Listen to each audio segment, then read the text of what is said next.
qu'on va faire. Donc, rééchantillonnage des bandes. Maintenant, on va rééchantillonner toutes les bandes de l'image Sentinelle-2A en résolution spatiale de 10 mètres. Imaginez un pixel de 10 mètres sur 10 mètres. Ça fait de la différence. Donc, menu raster, géométrique, resampling, j'ai oublié un ici, resampling paramètres. Donc, raster, géométrique, resampling.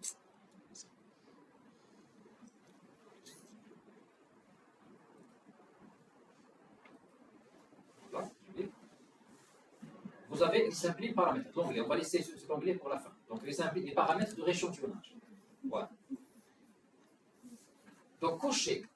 La première chose, cocher by pixel resolution, s'il n'est pas coché. Donc, parfois, il vous donne l'accès à ça. Mais ici, il est déjà choisi que by pixel resolution, c'est 10 mètres. Parfois, quand on va cocher ça, si on a les trois choix qui sont ouverts, mais si on a ça maintenant, c'est OK pour nous. Donc, on veut rééchantillonner toutes les bandes à 10 mètres. C'est ça le résultat. C'est ça le résultat final. En se basant sur la bande de référence, c'est la bande 2. Ou la bande 2, combien la résolution spatiale 10 mètres. Parfois, cette fenêtre, ils vous donnent les trois choix à cocher. Le moment où ils donnent les trois choix, vous allez cocher le troisième, vous allez spécifier que c'est 10 mètres que vous voulez. Sinon, ils vous donnent comme ça, c'est bien. Donc, ces 10 mètres, elle est déjà choisie. Donc, en se basant sur la bande 2, donc on va laisser la bande 2, c'est la même. Qui est la bande 2, la bande 3, la bande 4, ou bien la bande du prochain pharaon, je donne le même résultat. Donc, vous voyez, l'important, c'est que c'est la bande de 10 mètres.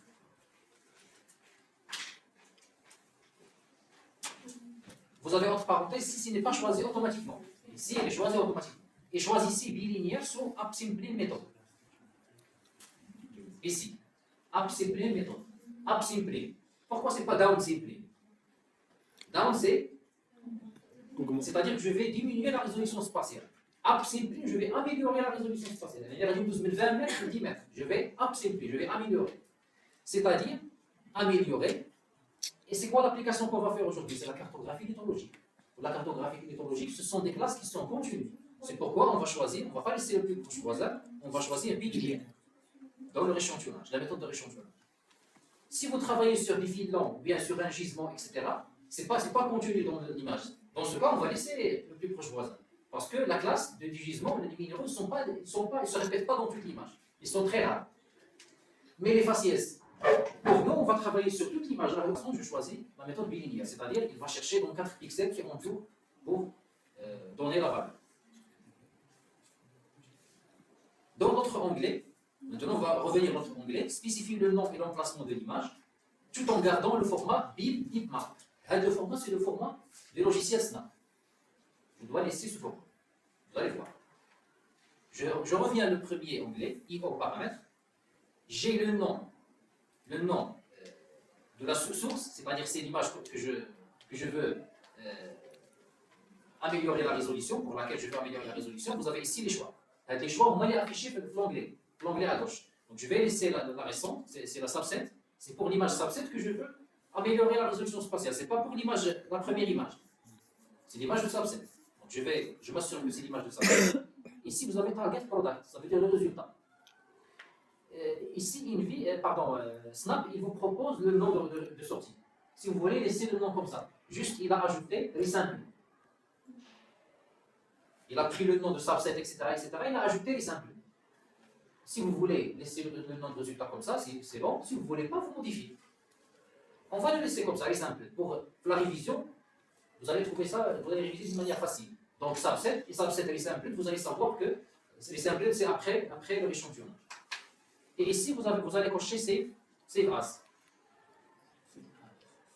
Vous allez cocher Save As et vous allez laisser le format bin. C'est le format Sentinelle. Et ici, vous allez chercher sur la sortie. Le dossier dans lequel vous voulez mettre votre résultat. Par exemple, le bureau TP5, image Sentinelle 2. Je vais la laisser dans image Sentinelle 2. Comme ça. Donc je choisis le dossier dans lequel Snap il va mettre la sortie. Ou bien vous créez un nouveau dossier, il s'appelle image échantillonnée, dans lequel vous allez mettre le résultat comme vous voulez. Pour créer, create new folder. vous créez un nouveau dossier à part, si vous voulez. Pour différencier entre l'image de début et l'image échantillonnée. Pour moi, je vais laisser ça dans le dossier image sentinelle. Donc ça, c'est le dossier de sortie. Je clique sur Select. Voilà. Donc ça, c'est l'image à échantillonner. Il y a une forme. Source Product. Target Product, c'est l'image échantillonnée et simple. Le format que je veux et la destination, le dossier dans lequel Snap il va mettre le résultat. Bien sûr, si je laisse ça cocher, le résultat, lorsqu'il est calculé, il va être ouvert Snap automatiquement. Donc je clique sur Run et j'attends un petit peu. Voilà, il te dit le temps qu'a pris l'opération pour échantillonner. Donc je dis OK par exemple, et je clique sur Close. C'est sûr, en bas, vous avez le troisième résultat. En bas, le troisième résultat, c'est l'image resample. Donc le premier résultat, c'est l'image qu'on a ouvert au début du TP. Le deuxième, c'est l'image subset, spectra spatial. Le troisième, c'est l'image resample. Oui. Et subset, on doit l'exporter en format INVI. On doit la faire sortir du logiciel Snap sous format INVI pour qu'elle puisse être lue dans le logiciel INVI. C'est ce qu'on va faire. Exportation de l'image Sentinel-2. Après avoir transformé toutes les bandes de l'image Sentinel-2A en 10 mètres, on va l'exporter en format INVI. Donc vérifiez que vous avez sélectionné l'image correcte, c'est-à-dire le dernier résultat. Le nom est simple. Donc je sélectionne. Pour moi, c'est le dernier résultat. Je vais vérifier ici. Voilà, c'est simple. C'est le dernier résultat. Je vais le sélectionner comme ça, avec un seul clic. Et je passe à Menu File, Export, INVI. Menu File, Export, sous format INVI.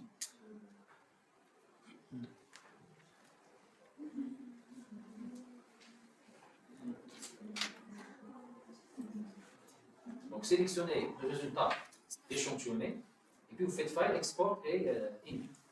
Je clique. Et je choisis où je vais mettre mon résultat. Pour moi, par exemple, je vais image sentinelle 2A, je vais créer un nouveau dossier qui s'appelle format INVI, par exemple. Format INVI. Entrée. J'entre dans le dossier et Snap, il me propose ce nom. Resample, bien sûr, il va ajouter .hdr. Parce que INVI, toujours le fichier, vous avez un fichier associé, .hdr, le header file. Donc je vais laisser les choses comme ça. Je clique sur Export Product. Voilà. Vérifiez maintenant votre dossier. Je vais vérifier ce que j'ai fait. Donc TP5, image sentinelle 2, à format INVI. Voilà, dans format INVI, vous avez, j'ai un nouveau dossier créé, j'entre et je trouve les bons. C'est comme le cas des noms de SAT. Chaque bande avec le fichier HDR. Chaque bande avec le fichier HDR. La bande 2, la bande 3, la bande 4, la bande 8, la bande 11 et la bande 12. On a revenu le travail comme l'ANSAT. Maintenant, vous connaissez la suite. Vous avez ça comme capture d'écran. Donc maintenant, Snap, c'est terminé avec Snap. On a préparé notre image. On va passer maintenant à compléter notre travail sous INVI. Oui? Oui, je suis les deux. Ah, c'est comme ce que vous avez dans le capture d'écran. Donc c'est bon maintenant pour Snap. On va terminer avec Snap. On passe à INVI. Donc vous ouvrez, bien avant d'ouvrir, je vais... Maintenant, normalement, vous avez fait les TP layer staging. C'est Select import file. Import files, très bien. La fenêtre est vide, je dois chercher les bandes. Donc je clique sur Open, New File, voilà. Et je vais chercher le dossier que je viens de créer. Avec les bandes, c'est pareil. Donc pour moi, c'est le bureau. TP5. Image sentinelle, format INVI, pour moi. J'entre dans le dossier et voilà, j'ai les bandes. Qu'est-ce que je vais sélectionner? Le type fichier. J'ai le type HTML. C'est-à-dire que je sélectionne P2 comme ça, CTRL, P3, P4, P8, P11 et P12. Le format fichier, ce n'est pas le format HTML. contrôle du clavier et je sélectionne.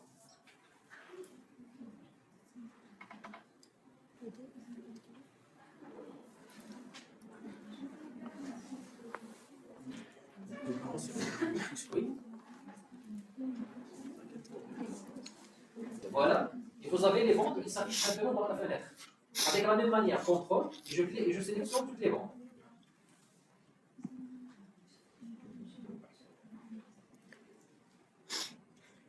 Et je clique sur OK.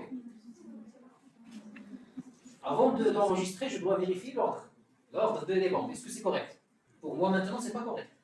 Je clique sur Record the Files. Donc c'est la bande 2. Je clique, je maintiens mon clic. La bande 2, c'est la première bande. Puis la bande 3. Puis la bande 4. 8, 11 et 12. C'est ça l'ordre. 2, 3, 4, 8, 11 et 12.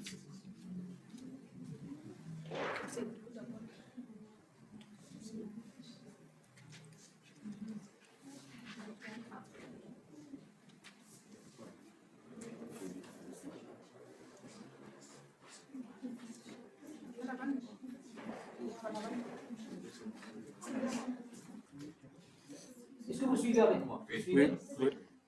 Je clique sur OK. Vous avez fait ça? Oui. Bien sûr.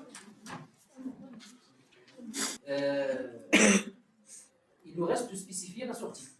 Donc le nom c'est, je pense que j'ai fait la capture d'écran. Voilà. Le nom c'est quoi le nom que j'ai proposé? Image sentinelle de 1, layer staking. Et pour faciliter la vision après. Donc je vais choisir Choose. Dans le dossier TP5 toujours. TP5, image sentinelle de 1. Format INVI. Ou bien, je vais laisser ça comme ça, je vais cliquer au format INVI et ici, je vais donner l'image sentinelle de layer state. Vous pouvez mettre ce résultat n'importe où vous voulez. Voilà. Il est clair que c'est un résultat INVI. Layer state, c'est dans le logiciel INVI. Je clique sur ouvrir. Et n'oubliez pas de changer la méthode de rééchantillonnage, s'il vous plaît. La méthode de rééchantillonnage. Il ne faut pas laisser le plus proche voisin. Bilinéaire. Voilà, bilinéaire. Je pense que c'est fait dans le capture d'écran. Voilà, ça capture d'écran, vous avez bilinéaire. Donc, spécifier la sortie. Maintenant, cliquez sur OK. Voilà. Avec le band list, qu'est-ce que vous avez? Vous avez, s'il vous plaît, avec le band list, vous avez un seul fichier avec toutes les bandes qui sont stockées dans un seul fichier. Maintenant, je peux voir la signature spectrale, etc. Vous avez, ouvrez la nouvelle image résultante et vérifiez les informations associées et les signatures spectrales des différentes formations lithologiques. C'est ce qu'on va faire. Donc, je coche RGB color. Je mets dans le rouge, je mets la bande du rouge. C'est quoi la bande du rouge? C'est la bande 4. Donc 4 dans le rouge, 3 dans le vert dans le vert, et le bleu dans le bleu. Donc B4 dans le rouge, B3 dans le vert et B2 dans le bleu. J'ai respecté les couleurs naturelles. Je clique sur Load RGB. Voilà.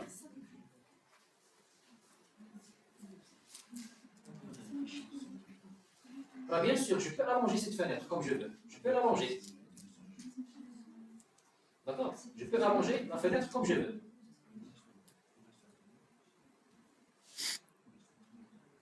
Diamètre, il fait la différence, comme vous voyez. Oui, la qualité.